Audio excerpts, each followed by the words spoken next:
تو یہ دوسری عید حسن نہیں ہے.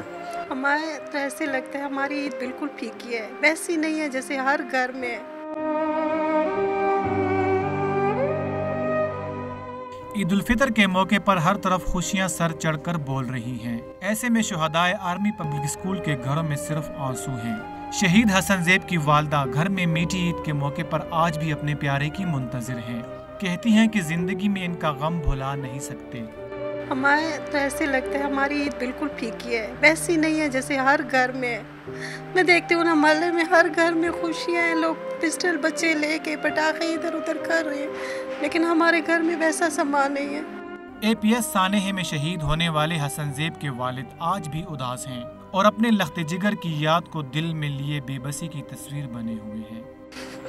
تو یہ دوسری عید حسن نہیں ہے، تو لیکن ہم اس کی یادیں بس یہ بیٹھے ہوتے ہیں، بس یاد میں مناتے رہتے ہیں اس کے غم میں. آرمی پبلک اسکول کے شہداء دنیا اور اپنوں سے تو منہ موڑ کر چلے گئے، لیکن ان کی یادیں اور باتیں آج بھی زندہ ہیں. Ashfaq Ahmed, Dawn News, Peshawar.